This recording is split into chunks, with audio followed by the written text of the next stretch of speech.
Nathan Moretti had faced traitors, rivals, and men who wanted him dead, but nothing prepared him for the bottle that rolled from his wife's purse: diet pills. Emily went pale when he picked them up. Nathan didn't shout. He only looked at the woman he was falling for and asked, "Who told you that you needed them?" What he uncovered next went far beyond cruel whispers about her body. Boston glittered beyond the penthouse windows, harbor lights breaking into silver ribbons across black water. Emily Carter stood before the mirror, smoothing the skirt of her emerald gown. It fit beautifully. Still, her fingers kept tugging at fabric that did not need to be moved. In less than an hour, she and Nathan Moretti were expected at a charity gala at the Boston Harbor Hotel, surrounded by cameras, old money families, and political donors.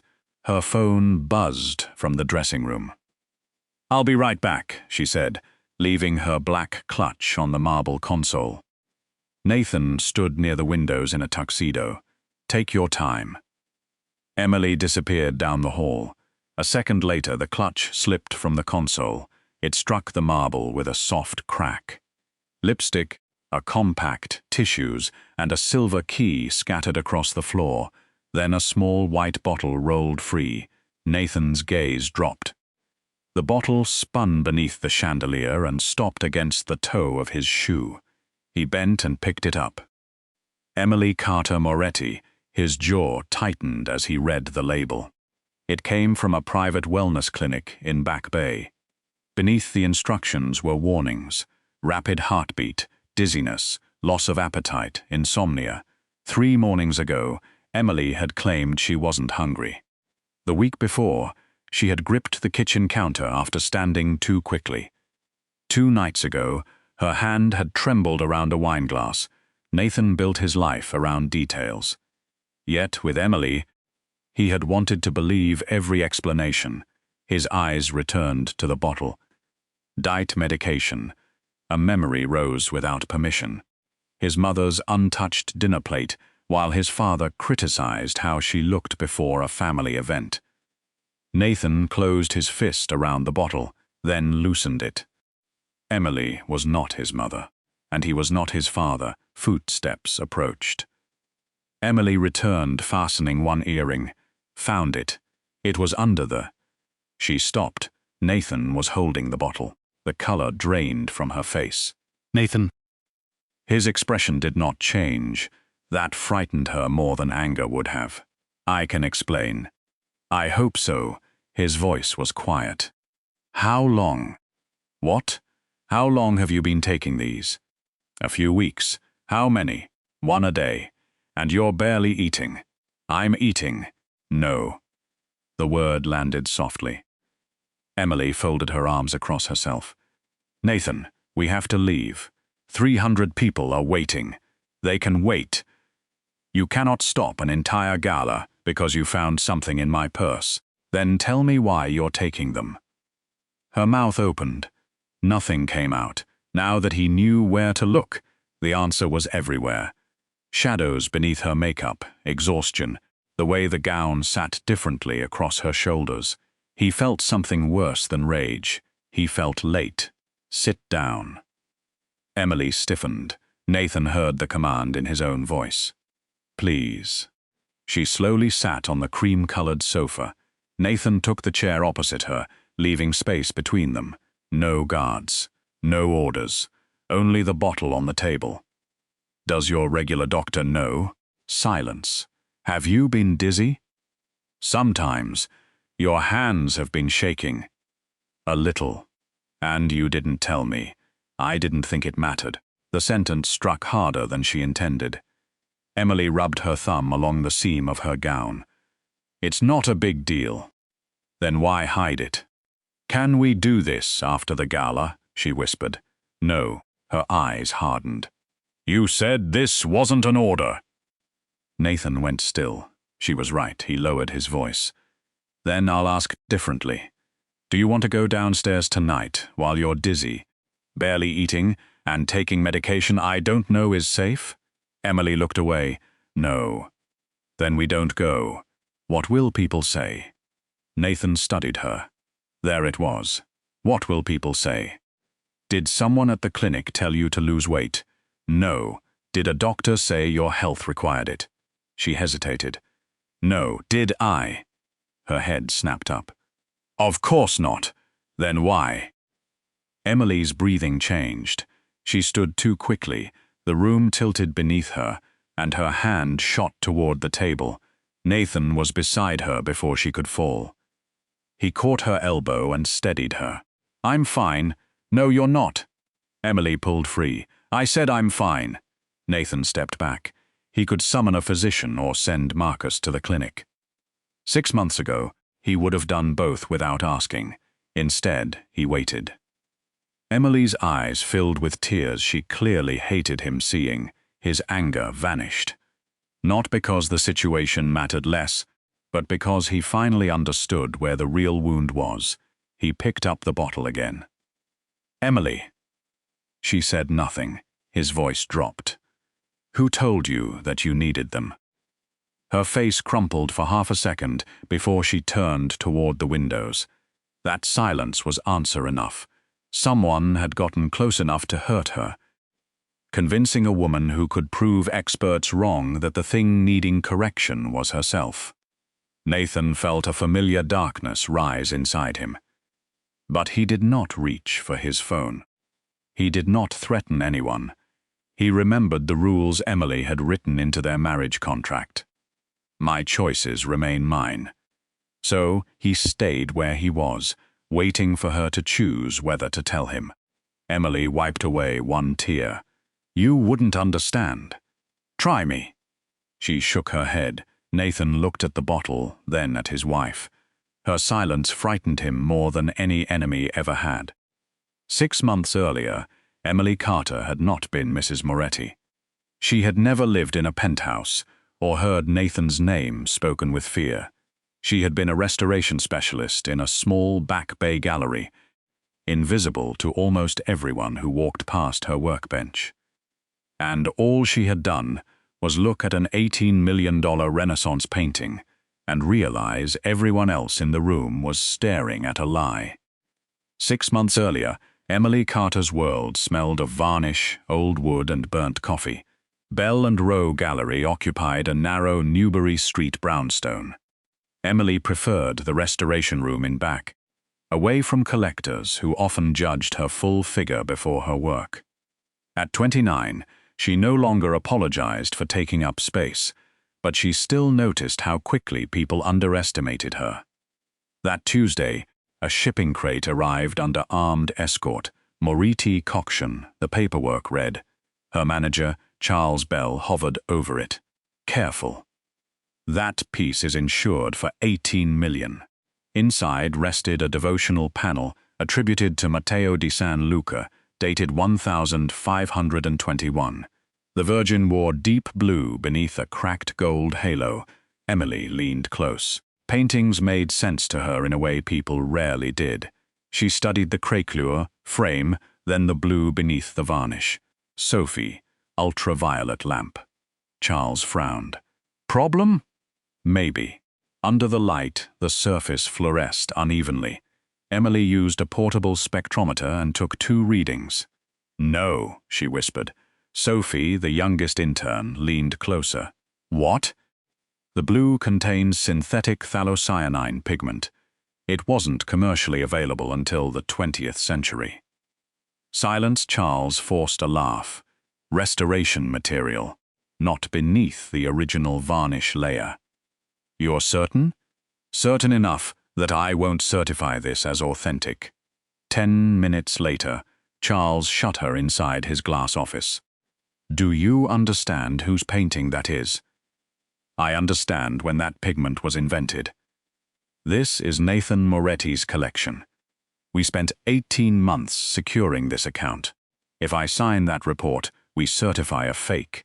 He pushed it toward her. Sign. No, outside, Sophie stood beside a display cabinet, pretending not to listen. Charles noticed her. If this becomes a problem, the intake process was Sophie's responsibility. Emily went still. She logged the crate. She didn't authenticate it. Her notes are incomplete. Because you rushed her. Careful. Emily stood. Don't put this on her. Charles stared at her. You're willing to risk your job for an intern? I'm willing to risk it for the truth. His eyes swept over her with the polished dismissal she knew too well. You think talent makes you irreplaceable? Emily picked up the unsigned report. No. I think honesty makes me employable somewhere else. She walked out before he could see her hands shake. By 6, rain tapped the windows. Sophie approached Emily's workbench wearing her coat. You didn't have to defend me. Yes, I did. You could lose your job. Emily softened. Then remember today. When someone with more power hands you blame that isn't yours, don't carry it for them. After Sophie left, Emily photographed the pigment readings, backing board, varnish cracks, and shipping seals. One wax seal bothered her. It had been removed and reapplied so carefully, most people would miss a second compression line. Emily noticed, she always noticed. At 8:17 p.m., she sent the report to a secure personal account. 2 minutes later, the gallery security cameras went dark. The lights flickered, then returned. Storm, she told herself. At 9, she locked the restoration room and stepped through the rear exit, pulling her wool coat tight. Rain struck her face. Her old Honda waited half a block away. She took 3 steps. Headlights snapped on behind her. A black SUV rolled from the darkness. Emily moved faster, so did the SUV. She reached into her purse for her phone. The vehicle surged ahead and stopped sideways across the alley. 2 men climbed out. Emily Carter, she backed away. No, the man smiled. Wrong answer. Emily turned and ran. Her shoe skidded, but she caught the brick wall and kept moving. Footsteps hammered behind her. A hand grabbed her coat. Emily drove her elbow backward. The man cursed and released her. Then the second man caught her wrist. Let go! He dragged her toward the SUV. Emily seized the edge of a dumpster with her free hand. You're making this difficult, he snapped. Good. She kicked backward. Then the alley exploded with headlights. 3 black armored SUVs swept in from opposite ends, engines roaring between the brick walls. The men holding Emily froze. Doors opened. Figures in dark coats stepped into the rain. The man gripping Emily looked toward the center vehicle. His face changed. He let her go. Emily stumbled against the wall, rubbing her wrist. A tall man stepped from the middle SUV.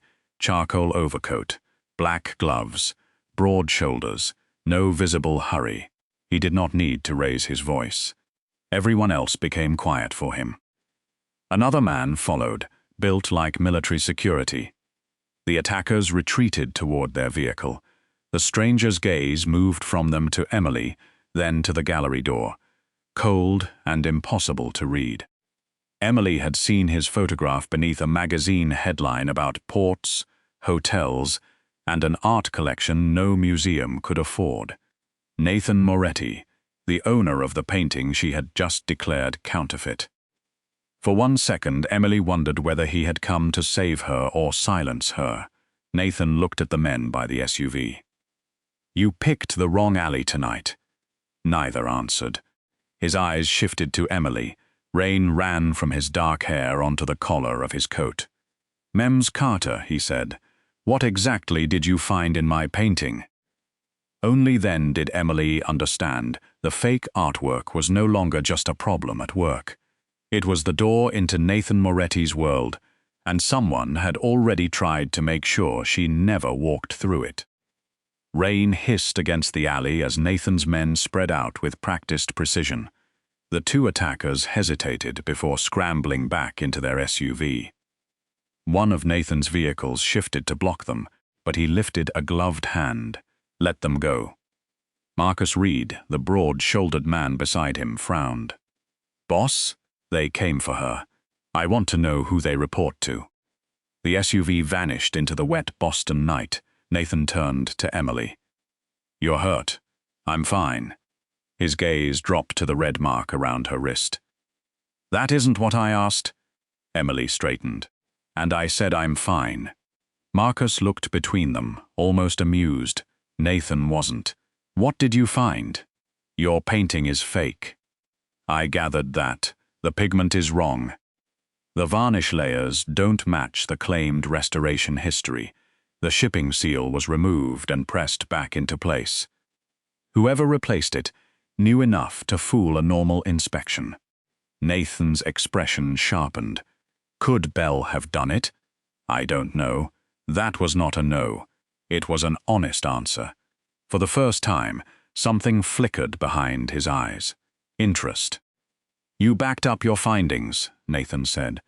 Emily's pulse jumped. You assume I did. You're careful. You refused to sign a false report, and someone tried to grab you within an hour. You would not keep the only proof on a gallery computer. Yes, I backed it up. Where? That is not information I'm giving a stranger in an alley. Marcus coughed to hide a laugh. Nathan stared at her, then opened the rear door of his SUV. Get in. No. Everyone went still. Emily folded her arms. I don't know if those men came because of your collection or because of Charles. I also don't know whether getting into your car makes me safer. Nathan considered that. That is reasonable. The answer surprised her. He removed his phone and held it out. Call anyone you trust. Tell them where you are. Give them my name, the license plate, whatever you need. Then decide. Emily called her Aunt Linda. Aunt Linda, I'm okay. Something happened outside work, but I'm safe. Emily, what happened? I'll explain when I can. I'm with people who are helping. Nathan turned toward the street while she spoke, giving her a privacy she had not expected. When Linda finally stopped threatening to drive into Boston herself, Emily ended the call. My penthouse is secure, Nathan said. Marcus can arrange a hotel if you prefer, but your apartment is not safe until we know who sent those men. You know where I live? No, they probably do. That was enough. Emily got in. Boston slid past in wet streaks of red and amber.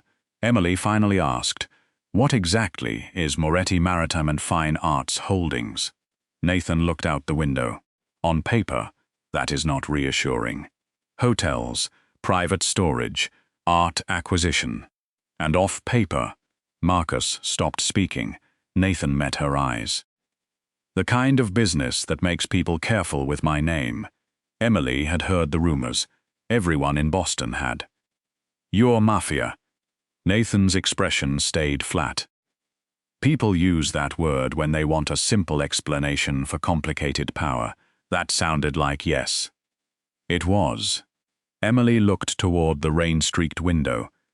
She was frightened, but anger still pushed through. Then maybe your enemies switched the painting. Maybe. And maybe you did. Marcus turned. Nathan did not. If I had, he said calmly, you would not have found it by accident. The private elevator opened directly into a penthouse of black stone, walnut, glass, and a sweeping view of Boston Harbor. Boats moved like white sparks beneath them. Emily stepped out slowly. No one searched her purse. No one took her phone. Nathan removed his coat. Marcus will have a guest room prepared. I'm not staying indefinitely. I didn't ask you to. A silver-haired woman waited near the windows. This is Laura Bennett, Nathan said. Independent counsel. Emily blinked. You brought me a lawyer? You may have evidence tied to my organization. You should not have to rely on my attorney to tell you what is in your interest. Laura spoke with Emily privately and confirmed she was free to leave, free to contact police, and under no obligation to surrender her personal files without proper legal process. When Emily returned, Nathan stood beside a long table. The fake Renaissance panel rested beneath museum lights. You brought it here. After your report reached Belle, someone tried to move it. Emily immediately put on gloves. Nathan watched her examine the backing, stretcher, and frame. A small brass tack near the lower corner was newer than the others. Emily eased it loose.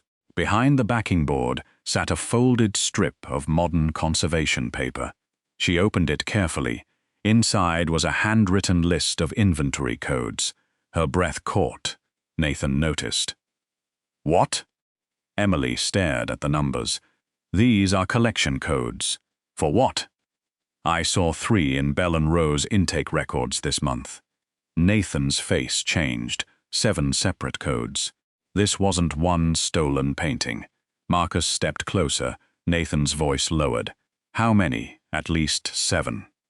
Silence filled the penthouse. Rain tapped the glass. Nathan looked toward the harbor, where red lights blinked across distant cranes. Someone had not stolen one valuable object from Nathan Moretti. Someone had been quietly replacing pieces of his collection, and Emily Carter had just become the first person to see the pattern. By 9 the next morning, rain had swallowed Boston Harbor. Nathan's sedan carried Emily to Charlestown Navy Yard, where Moretti Fine Arts kept a private storage facility inside a converted brick warehouse. Beyond steel doors, climate-controlled corridors glowed under white security lights. Marcus walked ahead. Emily carried a tablet, cotton gloves, and the inventory codes she had found behind the Renaissance panel. The first vault was waiting for them. So was Dr. Franklin Mercer, the senior conservator who had overseen the Moretti collection for years. Silver-haired and polished, he frowned at Emily. "This is the specialist." Nathan's voice cooled. "This is Emily Carter." Mercer forced a smile. "No offense, Miss Carter, but regional gallery restoration and institutional authentication are very different fields." Emily removed her coat. "Then, you should have no trouble proving me wrong." Nathan said nothing.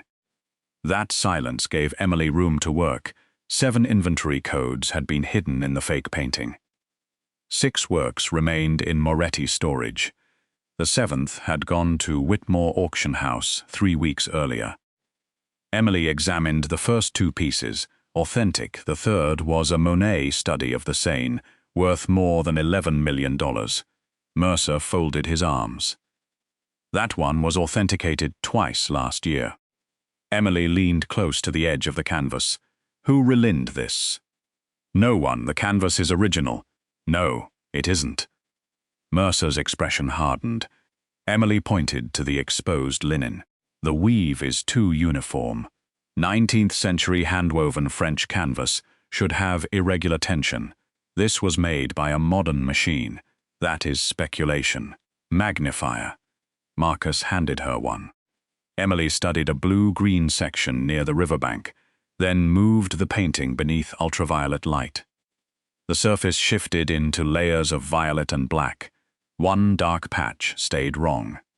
Fake. Mercer stepped forward. Impossible. Nathan moved beside her. "Show me," Emily pointed. The copyist knew how to imitate age, but modern pigment sits beneath artificial cracking. It should be above the original paint. Mercer shook his head. "A proper authentication would take days. To document it, yes. To know something is wrong? Less than a minute." Nathan looked at Emily. Not at her clothes or the body strangers judged before hearing her speak. At her, Mercer noticed too. "With respect, Mr. Moretti, we should not rebuild an entire collection audit because a small gallery technician has a good eye." The familiar sting returned. She opened the acquisition photographs on her tablet. "You're right." Mercer blinked. "We shouldn't change anything because I have a good eye." She placed the tablet beside the Monet. "We should change it because your department photographed the original before somebody replaced it." The old image showed a narrow diagonal thread along the lower canvas edge. The painting before them did not. Same composition, different physical canvas. Mercer went pale. Nathan asked, "Your department had this photograph?" "Yes, but, and you had custody of the painting." Mr. Moretti, I can explain. Nathan's voice became quiet. I hope so. Emily looked up. Nathan, his attention shifted to her. Don't clear the department yet. We need the access records first. If someone used his credentials, clearing the staff now could destroy the trail. Nathan held her gaze, then nodded.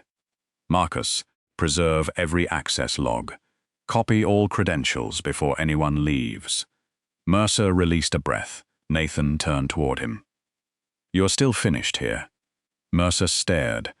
For missing one forgery.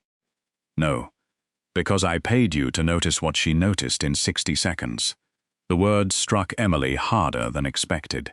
He had not erased the insult with flattery or threats. He had simply made competence the standard, and she had met it. For the next several hours, Emily examined the remaining paintings. 2 were authentic. 3 showed signs of substitution. 6 suspicious works in total, counting the Renaissance panel. The thefts seemed unrelated. Restoration, appraisal, exhibition. Then Emily noticed the paperwork. The same black crest appeared across 4 transfer certificates, a stylized W wrapped around an H. Her hand stopped. Nathan noticed. What? I've seen this seal. Marcus leaned closer. Where? On the documents for the 7th painting. Nathan took the file. The name beneath the crest read, Whitmore Auction House. For the first time, his expression changed. You know them, Emily said. Yes. How well? Our families have done business for 20 years. Marcus glanced toward Nathan before adding, Vanessa Whitmore runs the auction house now. Emily waited. Marcus continued carefully. There was a time everyone in Boston expected Vanessa to become Mrs. Moretti. Something uncomfortable moved through Emily's chest. She ignored it. This was about stolen paintings, not Nathan's romantic history. She laid 4 Whitmore certificates, side by side, same seal, different appraisers, different dates. Then one signature caught her attention. Emily searched the appraiser's name. An obituary appeared. She stared at the date. The certificate had supposedly been signed 11 months after the man died. Nathan. He stepped beside her. Emily pointed at the signature. This isn't sloppy authentication. Outside, a ship horn rolled through the grey harbor fog. She looked at the Whitmore crest. Then, at the 6 paintings someone had quietly replaced while experts watched. Someone prepared the paperwork before the art disappeared. Nathan's eyes darkened. For the first time, the trail did not lead toward an unknown thief. It led toward a woman once expected to stand beside him. Vanessa Whitmore arrived at Nathan's penthouse the next afternoon, wearing a cream coat, and the calm smile of someone who had never been told she did not belong in a room. Emily was surrounded by provenance files when the private elevator opened. Vanessa, Nathan said. Her gaze moved to Emily, then to the folders. So the mystery expert is real. Emily Carter. I know. Vanessa offered her hand. Boston knows. The words were polite. The look was not. Nathan showed her the Whitmore certificates. An appraiser signed one of these 11 months after he died. Vanessa glanced at Emily. That would be difficult. It usually is, Emily replied. Nathan almost smiled. Vanessa noticed. I'll have compliance open our archives, she said. If someone used our credentials, I want them found. That would help. Vanessa held Emily's gaze a moment too long. I'm sure it would. After she left, Emily returned to the files. She doesn't like me. She doesn't like uncertainty. I'm uncertainty? To her. Comforting. Over the next 2 weeks, the penthouse changed around them, not dramatically. That was what made it dangerous. Emily began leaving a sandwich near Nathan's laptop whenever meetings stretched through lunch. The first time, he ignored it for hours. The next morning, the plate was empty. Neither mentioned it. 3 days later, Nathan noticed Emily stop outside the private elevator. The doors opened. She did not move. Her fingers tightened around the folder in her hands. "You all right?" "Yes." "Too fast." She stepped inside anyway. Halfway down, the car gave a small mechanical jolt. Emily's face lost color. Nathan saw her breathing change. He said nothing. The next morning, Marcus handed him the schedule. "Move the collection meetings to the East Conference Room." Marcus frowned. "That floor's less secure. Then secure it." The room connected to the residence by a wide staircase. Emily never learned why the meetings moved, but she stopped arriving with white knuckles. The investigation continued. Whitmore sent thousands of pages of records. Most were clean, too clean. Emily worked late comparing paper fibers, signatures, shipping seals, and restoration notes. Nathan often worked across from her. Sometimes hours passed without either speaking. It was the strangest peace Emily had ever known. One night after 2, Nathan entered the kitchen with blood on his right hand. Emily stood. "What happened?" "Nothing." "That is visibly not nothing." "A warehouse door." She stared at him. The warehouse door fought back.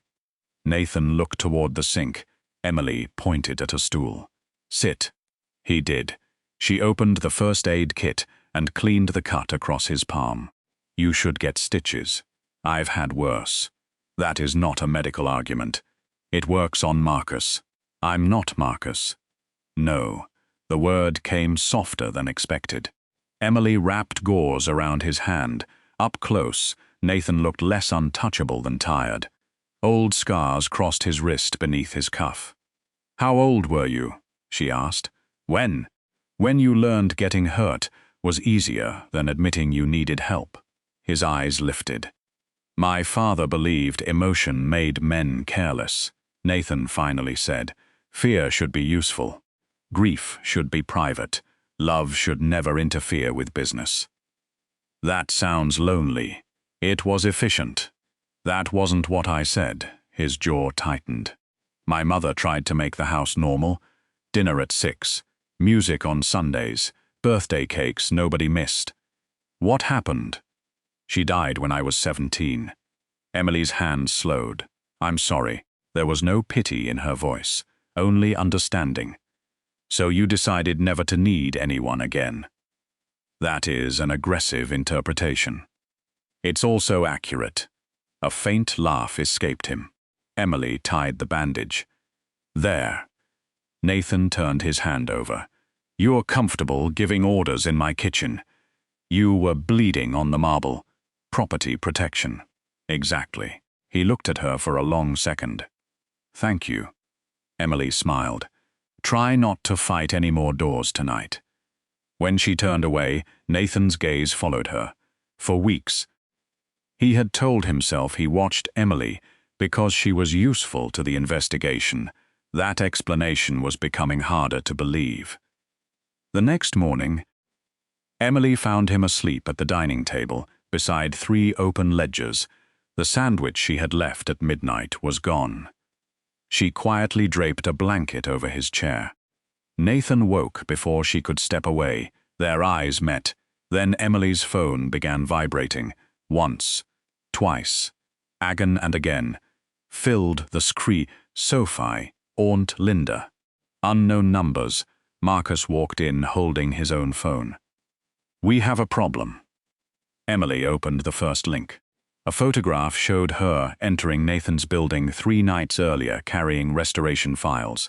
The headline read, "Who is the mystery woman living in Nathan Moretti penthouse?" Emily felt the room tilt. Another photograph showed Nathan behind her, outside the Navy Yard. Someone had been following them. Nathan rose. "Marcus. We're tracing the source." Emily scrolled. The article did not call her a conservator. It did not mention the forged paintings. It called her an unknown Curvy gallery worker who had somehow gained private access to one of Boston's most powerful bachelors, The old, familiar sting returned. Not because the article knew anything about her, because it had looked at her and decided it already knew enough. Nathan watched her face. Across the city, inside the glass offices of Whitmore Auction House, Vanessa read the same headline and smiled. By noon, photographers crowded Bellin Row, reporters waited near Aunt Linda's building, and a TV van sat across from Nathan's tower. Emily stood at the penthouse windows with her phone face down. "I didn't ask for any of this." "No," Nathan said. "You didn't." Marcus placed a folder on the table. Federal investigators wanted records tied to the substituted paintings. One, named Emily, Laura Bennett, Emily's independent attorney, read it twice. "Someone is building a story that you altered evidence after getting involved with Nathan." Emily stared. "That's ridiculous. Ridiculous can still destroy credibility." Emily paced once. "Then I leave." Marcus shook his head. "That makes you easier to reach." Emily looked at Nathan. "What do you think?" He paused before answering. "There is one option that solves several problems. That sounds expensive. Marriage." Silence. Emily blinked. "Excuse me, a legal marriage." That did not improve the sentence. Nathan was calm. "If you are my wife, your presence here stops looking suspicious.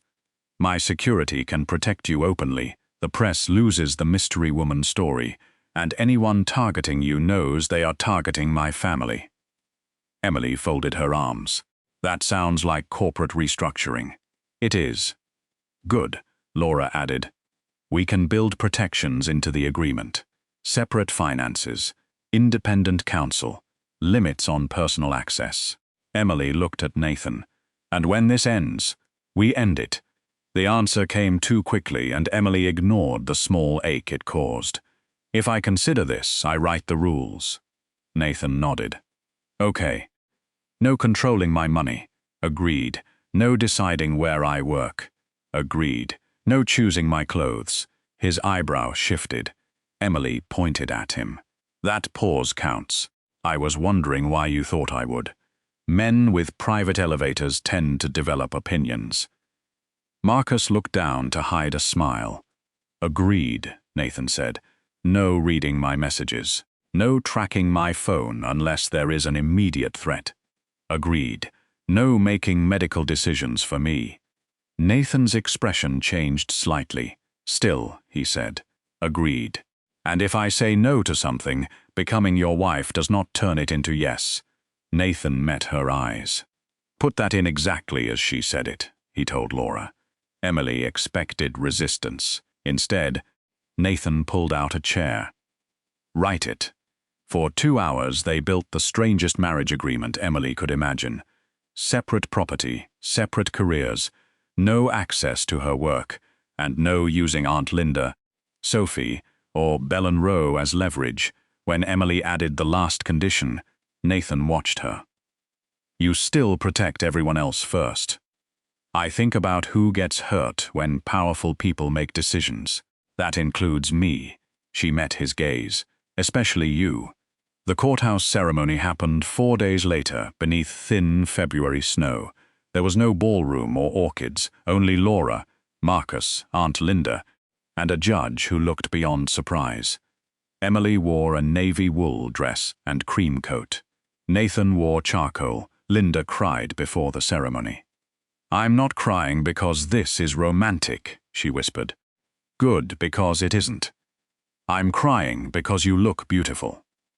Emily squeezed her hand. Across the room, Nathan pretended not to hear. The judge called them forward. The words were simple, legal, temporary. Still, when Nathan slid a plain gold band onto Emily's finger, his thumb brushed her knuckle, neither moved. Emily looked up. For 1 second, the courthouse disappeared. There was only Nathan looking at her, as if he had forgotten the next line. Marcus cleared his throat softly. Nathan released her hand. The judge pronounced them married. Outside, camera shutters exploded.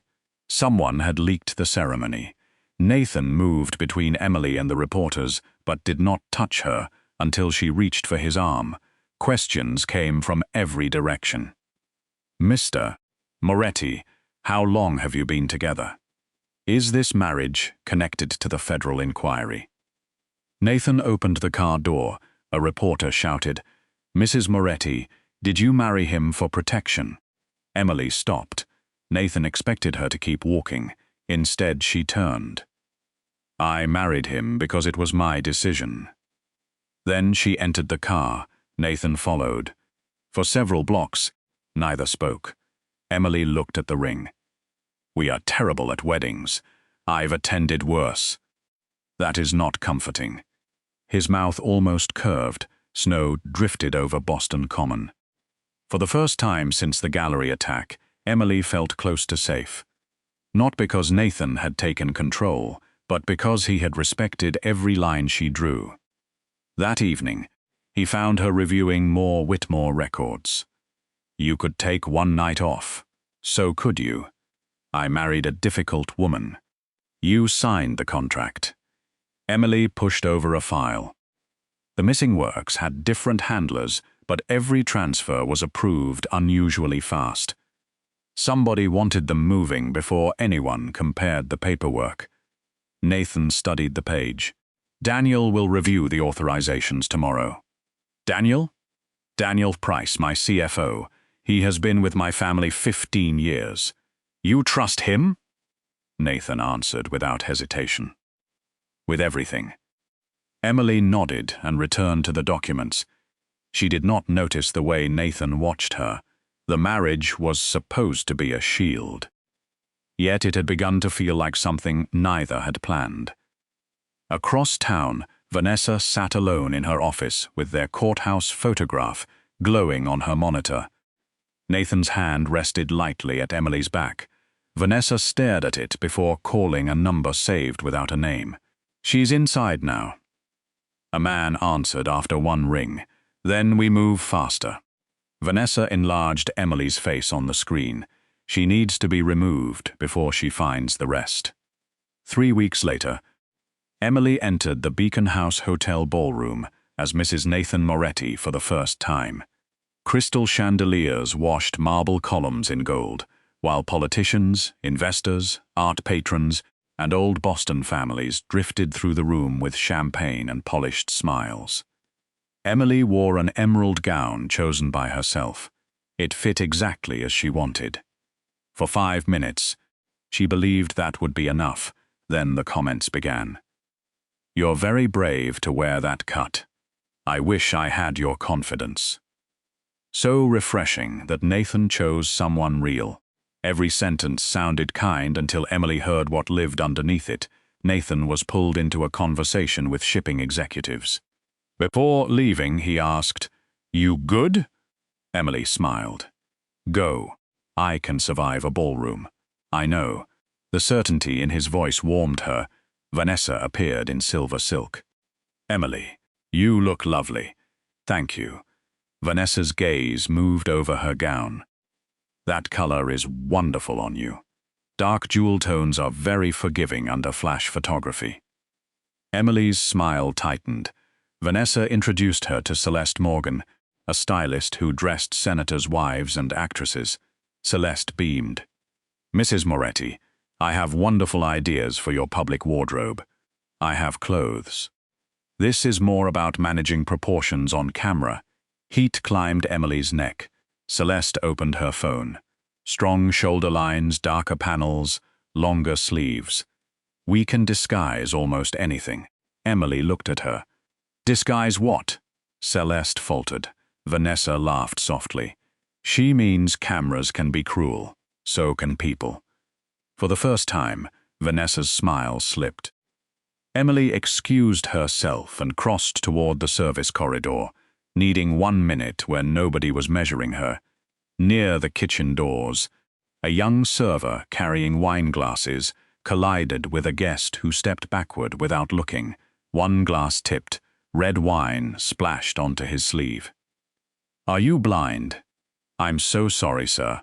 Do you know what this jacket costs?" The hotel manager rushed over. The man pointed at the server. Fire her. Emily stopped. She didn't walk into you. He turned. Excuse me? You stepped backward. I don't remember asking. No, you were too busy humiliating someone who can't afford to argue with you. The nearby tables quieted. The server whispered, Ma'am, it's okay. Emily shook her head. No, it isn't, the guest laughed. Mrs. Moretti, right? I suppose marrying into power makes everyone feel important. Emily's stomach tightened, but she stayed still. It shouldn't require power to ask you to behave like a decent person. A chair scraped behind them. Nathan crossed the ballroom. The guest's expression changed immediately. Nathan stopped beside Emily and looked at her first. What do you want me to do? That question mattered. Months earlier, Nathan would have decided for everyone. Emily glanced toward the server. Nothing. I already said what needed saying. Nathan nodded, then faced the manager. The girl keeps her job. Of course, Mr. Moretti. He looked at the guest. And you apologize. The man reddened. I'm sorry. Emily shook her head. Not to me. He turned toward the server. I'm sorry. The quartet began playing again. Nathan offered Emily his arm. She took it. As they walked away, he said quietly, You didn't need me. No, a pause. I liked that. Emily looked at him. There was something new in his eyes, pride. For the rest of the night, Vanessa watched them.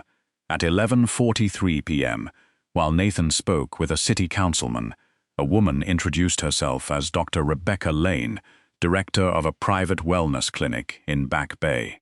You must be exhausted, Rebecca said. Long night. I work with women in high-pressure public roles. Sleep, stress, metabolism, energy. Nothing extreme. Rebecca handed her a card. Vanessa mentioned you were adjusting to the attention. If you ever want support, call me. Emily nearly laughed. Of course, Vanessa had mentioned her. She slipped the card into her clutch, simply to end the conversation. After midnight, Emily and Nathan returned to the penthouse. She removed her earrings and found her phone vibrating on the vanity. An article had already been published. The photograph showed her beside Nathan in the emerald gown. The headline read, Boston. Most unlike new mafia wife, steals the spotlight. But not for the reasons. She thinks Emily stared. Comments poured beneath it. Some mocked her dress. Others questioned what Nathan saw in her. Several compared her body to Vanessa's. A photograph of Vanessa appeared beside hers. Thin, elegant. Familiar to Boston society. The implication required no explanation. Nathan knocked once on the open bedroom door. You coming to bed? Emily turned the phone face down. In a minute, he studied her. You sure? Yes. For a second, Emily wanted to show him everything. Instead, she smiled. I'm just tired. Nathan left. Emily picked up the phone again. The article blurred as tears filled her eyes. She hated herself for caring. She had survived being ignored in galleries and talked over by wealthy collectors. But now every insult carried Nathan's name beside hers. What if they were not only laughing at her? What if they were laughing at him for choosing her? Her gaze fell on the card beside her clutch. Rebecca Lane. MD Harbor Wellness Indity Emily held it for a long time. Across town, Vanessa sat in the back of a black car. A message appeared on her phone. Did she take the card? Vanessa typed back, yes. 2 days later, beneath a gray Boston sky, Emily stood alone outside a discreet clinic on Commonwealth Avenue. She told herself she was only going inside to ask questions. Then she opened the door. Harbor Wellness Institute looked nothing like a clinic. The lobby smelled of eucalyptus and candles. Dr. Rebecca Lane greeted Emily herself. I'm glad you came. Emily sat across from her in a private office. I'm not here because I think there's something wrong with me. Of course not. Rebecca folded her hands. Public attention changes how people feel inside their bodies. We help clients manage appetite, sleep, energy, and stress. Emily thought of the gala photographs, the comments, Vanessa beside her. I just want to feel more comfortable. Rebecca smiled. Then we start small. Rebecca never insulted Emily. She used words like optimization, confidence, presentation. She never said fat. When Emily left, a small white prescription bag sat inside her purse. She told herself Nathan never had to know. At first, the pills seemed harmless. One every morning. By the fourth day, Emily stopped finishing breakfast. Coffee was enough. At lunch, she forgot to eat until nearly 3. Instead of hunger, there was a strange sense of control. At the Moretti storage facility, she worked through transfer records while Marcus reviewed security logs. Nathan entered carrying 2 coffees and a paper bag. Turkey on rye. Emily kept typing, not hungry. You didn't eat this morning. I had coffee. That is a beverage, she smiled. I'll eat later. Nathan set the sandwich beside her and did not argue. That made the guilt worse. A week later, Emily woke at 2:17 a.m. with her heart racing. She sat upright in the dark bedroom, pressing a hand to her chest until the pounding eased. She splashed cold water on her face and stared into the mirror. Nothing was wrong. That was what she told herself. Then she took the next pill the following morning. The investigation continued. Whitmore Auction House had provided thousands of records, but Emily noticed gaps hidden behind perfect organization. Some shipments had no matching condition photographs. Others had appraisal forms created before transfer approvals. Someone was erasing the space between the real artwork and its replacement. At the warehouse, Emily lifted a sable brush to examine an old varnish repair. Her fingers trembled. The brush touched the canvas, and she jerked back. Marcus noticed. You okay? Too much coffee. You always say that. She forced a laugh. Maybe I always drink too much coffee. That afternoon, Nathan found her beside the kitchen island with one hand pressed against the marble. Emily, she straightened. What? You were holding the counter. My heel slipped. You're barefoot.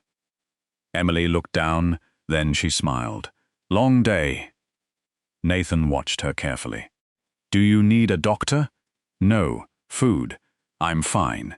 He almost pushed. Then he stepped back. Okay. The answer should have relieved her. Instead, something inside Emily sank. Nathan had promised to respect her boundaries, and he was doing exactly that. She was the one lying.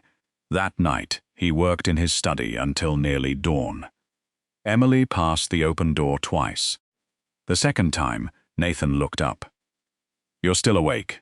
So are you. For a moment, she wanted to put the pills on his desk and tell him everything. Then her phone vibrated. Another entertainment article appeared, Nathan Moretti and his unconventional bride. Emily locked the screen. Good night. Nathan's expression shifted. Emily. She paused. Are you unhappy here? The question caught her off guard. With you. With this marriage. Her throat tightened. You've been distant, he said. I've been working. If you regret agreeing to this, say so. The honesty in his voice hurt more than suspicion would have. No, I don't regret it. I'm just trying to adjust. Nathan nodded. Then I'll give you room. The next morning, Nathan moved meetings out of the penthouse and stayed later at his offices. He thought he was giving her freedom. Emily felt abandoned by the distance she had created. Across Boston, Vanessa received a message. She is still using the prescription. Vanessa typed back, good. Keep her focused on herself. A second message appeared. Daniel wants the transfer schedule moved up. Vanessa stared at the name before deleting the conversation.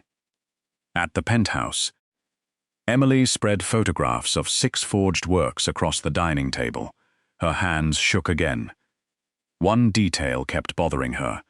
Every fake painting had traveled a different route, yet each transfer had received approval inside the same narrow 40-minute window. Someone inside Moretti Holdings was coordinating with Whitmore, someone with high-level access. Emily circled the times. Nathan entered quietly. She covered the page with another file. He noticed, neither mentioned it. "Galas tomorrow," he said. "Boston Harbor Hotel. 300 guests. Cameras.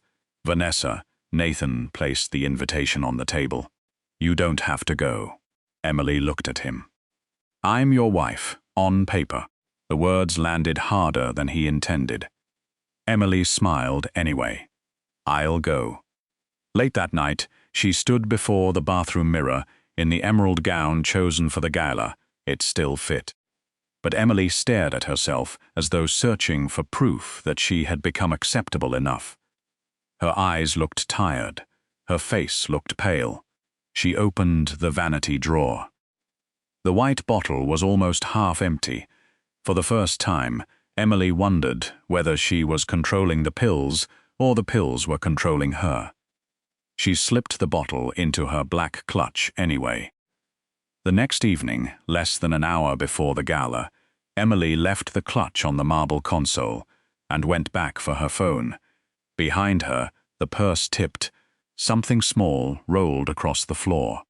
Nathan looked down, and the secret Emily had protected for weeks stopped against the toe of his shoe. For one long second, neither moved. Boston burned beyond the glass while the small white bottle sat between them like something far heavier. Nathan bent and picked it up. Emily returned with her phone, then stopped. Nathan. He read the clinic name, her name, the dosage. His face did not change, but Emily knew the stillness that came before anger. "How long? A few weeks." "Why?" "We're going to be late. The gala can wait." "Nathan. How long have you been dizzy?" Emily looked away. His voice lowered. "How long? Maybe a week. And the shaking." Silence. Nathan placed the bottle on the marble table. "Emily, look at me." She did. He was not furious. Somehow, that made it worse. "I can explain. I'm listening." Emily sat. Nathan took the chair opposite her, leaving space between them. "Who told you that you needed them?" "Nobody." "That isn't an answer." "It is. Then why are you taking them?" Something inside her broke open. "Because every room I walk into with you becomes a room where people wonder what you're doing with me." Nathan stilled. "At the gala, women told me how brave I was to wear my own dress. A stylist offered to disguise my shape. Reporters compare me to Vanessa, like my body is some public mistake you haven't corrected." His jaw tightened. Emily kept going. "I know what people say about you. Powerful, untouchable, precise. And then there's me standing beside you, and suddenly I'm the punchline. You are not. I know you think that. No, I know that." Her eyes filled, "but I didn't want them laughing at you because of me." Nathan's expression changed, not rage, pain. He looked toward the windows. "My mother used to skip dinner before public events." Emily said nothing. "My father believed appearance was discipline. He called it standards. He never had to take food away. He only had to make sure she understood every pound embarrassed him. She started hiding meals, then medication, then excuses." Emily's breath caught. "She died when I was 17. Nathan. I spent years telling myself I was too young to see it, that I couldn't have stopped it." He looked at the bottle. "But I remember the bottles." Emily reached toward him. Nathan turned his palm upward. She placed her hand in his. "I'm sorry. So am I." "For what?" "For seeing the signs and deciding your distance was about me. You were trying to give me space. I was, and I used it to hide." Nathan's thumb moved across her knuckles. "What do you want me to do? You're not calling Marcus. Not unless you ask." "You're not going after Vanessa?" His gaze darkened. I would enjoy asking her several questions, but no, not unless you want that. I don't want revenge. I want to know who set this up. He nodded. The clinic. Dr. Lane, said Vanessa, recommended her, but that doesn't prove anything. Then we prove something. And I want a doctor to tell me what these pills are doing before I stop or change anything. Nathan softened. Good. He did not confiscate the bottle. He did not tell her what to eat. He called Laura and asked her to arrange a private physician Emily could choose. Because he listened, the tightness inside Emily finally loosened. 2 hours later, they sat in a private clinic near Massachusetts General. The physician said the medication could explain Emily's racing heart, dizziness, insomnia, and loss of appetite. She recommended supervised discontinuation and blood work. Nathan stayed. He asked only, "Is she in immediate danger?" "No," the doctor said, "but this needs to stop being secret." Nathan looked at Emily. "That part I understand." After midnight, Marcus arrived at the penthouse with copies of Harbor Wellness, corporate filings, pharmacy invoices, and vendor records. Emily had changed into gray sweats, but her mind was awake as soon as the records appeared. Marcus spread the papers across the dining table. Harbor Wellness is privately owned. No obvious connection to Whitmore. Nathan stood behind Emily. "Keep looking." Emily picked up an invoice, then another. The suppliers were different. The billing address was not. A faint watermark marked 3 reimbursement forms. Emily stopped. Nathan. She pulled a forged provenance certificate from the evidence box and placed it beside the clinic invoice. The marks were nearly identical, a narrow double line wrapped around a stylized crest. Marcus frowned. Coincidence? No. Emily traced the edge. Different paper. Same security printer. She opened the transfer files on her laptop. A shell company that had paid storage fees on 2 fake paintings had also reimbursed Harbor Wellness for executive health services. Nathan leaned closer. Emily opened another payment, then another. The same shell network sat beneath art transport, consulting fees, medical reimbursements, and auction services. The clinic wasn't created just to target me, Emily said. Nathan read the figures. It was already part of the money trail. She ran the totals. More than $32 million moved through businesses that looked unrelated, until Emily placed them side by side. Marcus's face hardened. This is bigger than Vanessa. Then Emily found one final detail. Every major transfer required an internal Moretti authorization code, executive access. She stared at the screen. Nathan noticed. What? Emily turned the laptop toward him. Whoever did this wasn't only working with Whitmore. Outside, rain began tapping against the penthouse windows. The auction house, fake paintings, and clinic were one financial machine, and it could not operate without help from inside. Emily looked at Nathan. The person stealing from you is inside Moretti Holdings. Nathan stared at the authorization code while rain traced the glass. Marcus stood at the table as Emily opened the access history. There are only 4 people with executive clearance at this level, Marcus said. Nathan's voice was flat. Me, you, Daniel, and legal.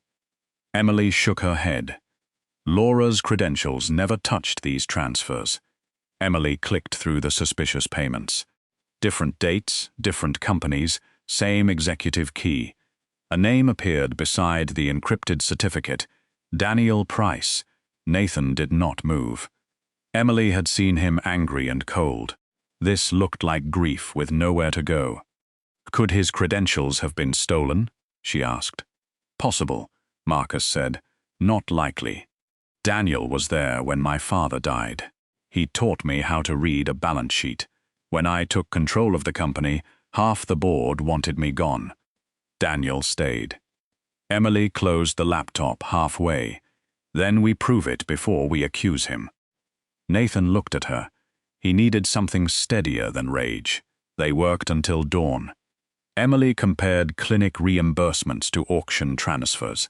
Marcus pulled security logs. Nathan opened shipping contracts and acquisition files. Daniel had built a system. Whitmore Auction House inflated sale values, moved genuine works offshore, then replaced them with skilled forgeries. Harbor Wellness received money through the same shell network, letting Vanessa pressure Emily while hiding transfers beneath medical billing. Then Marcus found something worse. Shipping route changes. Daniel had redirected Moretti cargo through docks controlled by a rival group. Emily stared at the screen. He wasn't just taking money. "No," Nathan said. "He was weakening you." Nathan's jaw hardened, and waiting for me to blame Whitmore. At 7, Daniel arrived at the Moretti offices as he had for 15 years, grey suit, navy tie, coffee in hand. Upstairs, Nathan sat in the dark conference room with Emily beside him. Daniel entered, saw them, and paused for half a second. Nathan slid one transfer authorization across the table. Daniel picked it up. "What am I looking at? You tell me." Daniel scanned the page. "Someone duplicated my key." Emily watched him carefully. Nathan asked, "When did you last change your credentials?" 3 months ago." "That's interesting," Emily said. Daniel glanced at her. "These transfers go back 11 months. Earlier ones use your old key. Later ones use the new one." Silence. Daniel looked at Nathan. "You're taking her word over mine?" Nathan's eyes went cold. "I'm taking evidence over loyalty." He looked at Emily. "So this is what she does now. Sits at your table and decides which people you throw away." "No," Emily said. "I follow records. People decide what those records say about them." Marcus entered and set down another folder. "We found the route changes." Daniel's eyes flicked toward the door. Emily noticed so did Nathan. "No one is stopping you from leaving," Nathan said. "But if you walk out now, I'll know you're afraid of what we haven't found." Daniel stayed. For another hour, he denied everything. Nathan never raised his voice. When Daniel finally left, Marcus followed at a distance. Emily waited for the elevator doors to close. "He knows we're close. Yes, he also knows we don't have everything." Nathan rubbed a hand over his face. On his wrist was the silver watch Daniel had given him years ago. Nathan removed it and placed it on the table. The sound felt final. "I trusted him with everything." Emily sat beside him. "You weren't wrong to trust him." Nathan gave a bitter laugh. "That seems difficult to defend." "He made a choice. Your trust didn't make him betray you." Nathan stared at the watch. "My father said trust was just giving someone a better angle to hurt you." "And do you believe him?" Nathan looked at her. "No, that answer cost him something." Then Marcus returned. He went straight to Whitmore. Nathan stood. "Good." Emily looked between them. "If Daniel thinks we're closing in, he'll destroy evidence or run. Unless," Emily said, "we give him a reason to think the problem solved itself." Nathan's eyes narrowed. "We make him think I'm gone." "No. If Vanessa wanted to push me away from you, let her believe it worked. I'm not using you as bait. You're not. I'm proposing it. It puts you outside this building, with Marcus watching me." "No." Emily stepped closer. "When you found the pills, you asked what I needed. You listened when every instinct in you wanted to take control. This is different. It feels different, because now you're the one who's afraid." Nathan turned toward the windows. Below them, Boston moved through the wet morning while his empire cracked from inside. Emily softened her voice. "If Daniel believes our marriage is falling apart, he stops seeing me as a threat. He relaxes. He contacts Vanessa. He moves whatever evidence they still have. And if they come after you, I won't be alone. Nathan looked at Marcus. Marcus gave one reluctant nod. We can do it safely. Nath closed his eyes briefly. When? Today. By noon, Emily left the Moretti penthouse carrying 2 suitcases. Photographers were waiting. Nathan did not walk her to the car. That was intentional. So was the distance between them when she crossed the lobby without looking back. By 3, the headline was everywhere. Moretti wife walks out after secret marriage cracks. Vanessa saw it within minutes. Daniel saw it too, in the silent penthouse. Nathan stared at the coffee mug Emily had left behind. For the first time since she entered his life, protecting her meant letting her walk away. Emily spent 2 nights at Aunt Linda's apartment in South Boston. After Nathan's glass tower, the place felt painfully ordinary. Ordinary should have been comforting. Instead, she kept listening for the private elevator that was no longer there. Linda set tea beside her. You know you can tell me if the marriage is really over. Emily looked at the newspaper on the table. Moretti wife walks out. It isn't what it looks like. Linda studied her face. Emily almost smiled. I'm okay. Nathan had not called or texted. Marcus sent only coded security updates. They had agreed Daniel might be watching, and distance only worked if it looked real. Knowing the reason did not make the silence easier. Daniel had contacted Whitmore twice, but neither meeting gave Marcus enough evidence to move. Emily hated waiting, so she worked. The first forged Renaissance painting had been moved to a secure conservation room. Something about it still bothered her. The fake was too careful. A skilled forger could imitate age. But why hide 7 inventory codes behind the backing board? At 10:19 p.m., Emily stood beneath the conservation lamp while rain tapped the narrow windows. She photographed the surface under raking light. Nothing ultraviolet, nothing new. Then she switched to infrared. Lines appeared beneath the painted figures. At first, they looked like abandoned sketch marks. Emily leaned closer. Not figures, numbers. Short groups separated by slashes. She enlarged the image. 42, 35, 71, 3. Her pulse quickened. Coordinates. She opened a Boston port map. The first pair landed inside a Charlestown terminal. Another pointed toward a Moretti storage yard. Emily pulled shipping manifests onto the screen. Each coordinate aligned with a date hidden beside it. Those dates matched shipments Daniel had rerouted. Oh my God. The underpainting was a schedule. Daniel had been using the forged artwork as a communication layer. A normal inspection showed religious imagery. Infrared revealed locations and times. Emily moved through the list. 4 past shipments, 2 auction transfers, then the final line. Tonight, 22. 40 Boston Harbor. She entered the coordinates. The map centered on Pier 18. Emily stopped breathing. Nathan was scheduled to meet a Chicago shipping partner at Pier 18 at 10:30. Daniel had known about it. Emily called Nathan. No connection. She tried again. Nothing, then Marcus. Emily, where is Nathan? On his way to Pier 18. Turn him around. A pause. Why? The painting is a warning. Daniel hid coordinates under the paint. The last one is Pier 18 tonight. Marcus's voice changed. What time? 10:40. Stay where you are. No. Emily, I can identify the container positions. You can't. I'll send a team.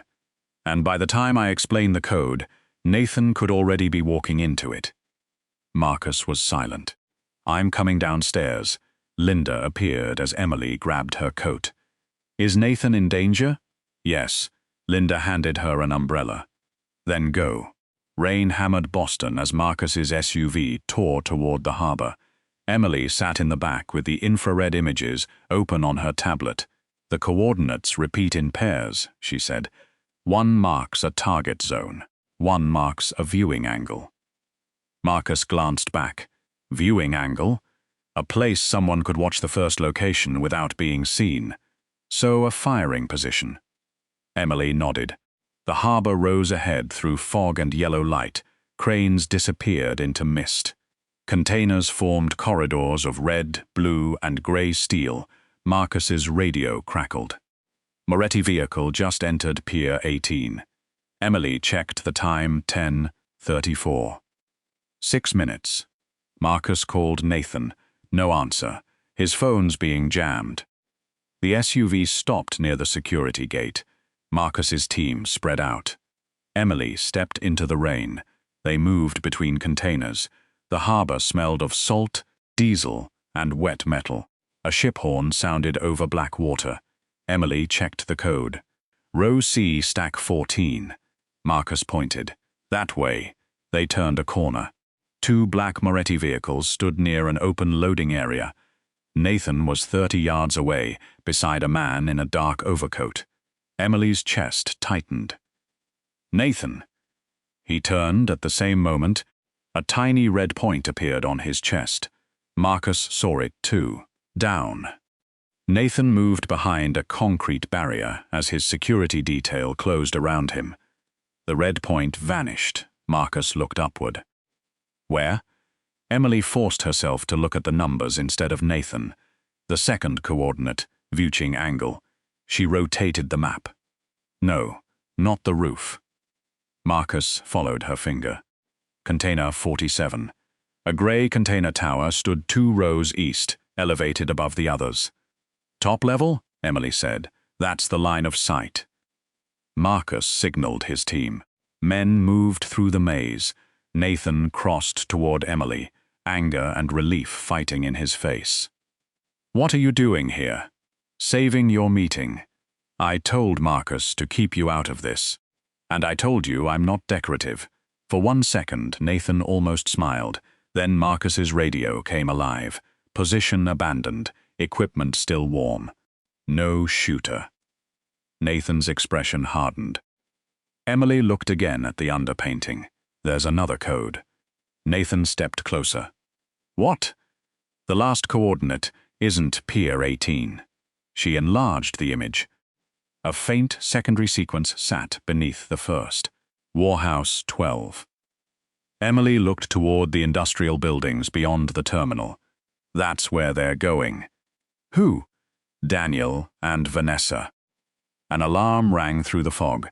Beyond the container yard, a warehouse light suddenly went dark. Emily knew what that meant before anyone spoke. They were destroying the evidence. Warehouse 12 stood beyond the container yard, smoke curling near its roof. Marcus raised a hand. Nobody goes in alone. Emily already had the infrared image open. The code points to the east storage vault. If Daniel kept the records with the artwork, that's where they'll be. Nathan looked at her. Stay behind, Marcus. I stay where I can read what they left. He did not argue. They crossed wet pavement beneath flickering lights. Inside, alarms pulsed between rows of wrapped paintings. A crash sounded ahead. Emily followed numbers painted on the storage doors, 12E, the same mark hidden beneath the painting. There. Daniel Price stepped from a side corridor before they reached the vault. His calm was gone. You should have stayed out of this, he said. Nathan stopped. You taught me never to steal from family. Daniel smiled without warmth. Your father taught you that. I taught you how the world actually works. By selling my roots, by building an exit before your enemies built one for me. Vanessa appeared behind him, carrying a document case. She looked at Emily first. This was supposed to be simple. Emily's voice stayed steady. The clinic. A nudge. You were becoming inconvenient. You wanted me ashamed enough to stop looking. Vanessa shrugged. People believe what they already fear. Emily lifted her chin. I was afraid. I'm not anymore. Marcus moved toward Daniel. Vanessa slapped a control panel. The vault doors began closing. She shoved Emily backward through the opening. Nathan lunged, but steel sealed between them. Emily! Inside, red emergency lights came on. Emily forced herself to breathe.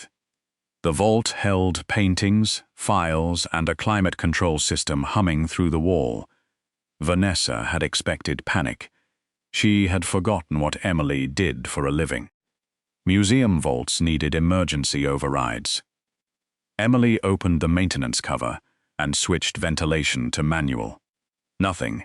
The display still showed outside smoke detection. She lowered the humidity threshold. The alarm changed tone. Conservation affairs a variable. She pressed it. The steel door clicked. Nathan pulled it open before it had moved 6 inches. He reached toward her, then stopped himself. "Are you hurt?" "No." Only after she answered did he take her hand. Behind him, Marcus's team had secured Daniel and recovered the document case. Vanessa stood near the loading door, trapped between security and the rain outside. Her composure cracked. "You think this changes what people see?" she asked Emily. "Boston will still wonder what he sees in you." Emily walked toward her. Nathan stayed behind. He did not answer for her. Vanessa gave a bitter laugh. He could have had someone who fit his world.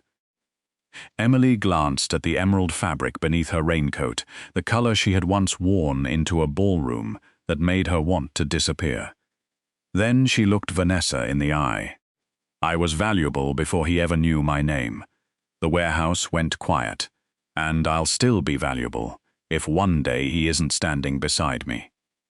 Nathan's expression softened. Vanessa had never understood that Emily's strength had existed long before him. Marcus opened the recovered case. Inside were original ownership certificates, transfer ledgers, offshore account records, and falsified auction documents. Daniel's face went pale. Nathan looked at him. 15 years. Daniel said nothing. Was any of it real? Daniel lowered his eyes. That silence was enough. By dawn, police and federal investigators had the records tying Daniel and Vanessa to stolen art, shell companies, false appraisals, clinic payments, and diverted shipping contracts. The harbor ambush opened another investigation.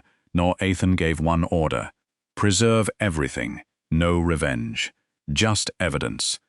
3 months later, spring returned to Boston.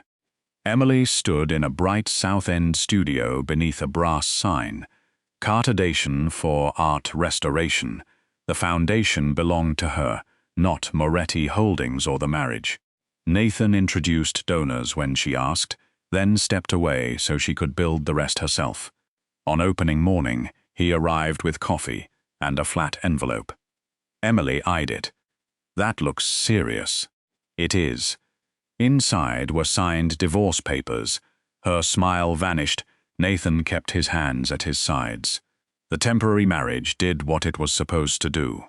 You're safe. The investigation is public. You don't owe me anything." Emily looked at his signature. "You already signed." "Yes."